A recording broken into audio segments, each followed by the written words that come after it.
اور جنہوں نے کلمہ پڑھا اور صدق اور سچائی کے ساتھ محمد الرسول اللہ صلی اللہ علیہ وسلم کے حلقہ میمون میں اور آپ کے لواء الحمد کے نیچے اور آپ کے مستقوی چھاؤ کے نیچے آ گئے، ان کا کام مختصر ہو گیا۔ نمازیں پڑھو، روزے رکھو، زکوٰۃ صحیح طرح دو،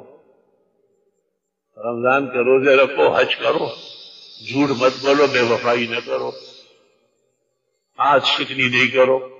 سب و شتم نہ کرو، جو اچھائیاں ہیں وہ کرو اور جو برائیاں ہیں وہ مت کرو۔ ان تمام اعمال کو مختصر کر کے مومن مسلم کو دیا گیا۔ مومن مسلم یہ نہ سمجھے کہ ہم نے تو کچھ بھی نہیں کیا، ہم نے بہت کچھ کیا، ہم آخرت کے لیے تیار بیٹھے، ہم جنت الفردوس کے اہل و اصل ہیں، اور ان کے لیے دعا گو ہے کہ اللہ تعالیٰ انہیں بھی دنیا کے ان کبیڑوں میں اور بکیڑوں میں صحیح صورتحال کا شعور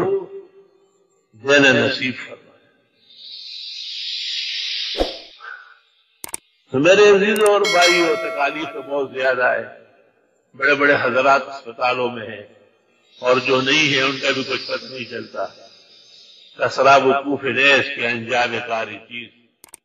لیکن اللہ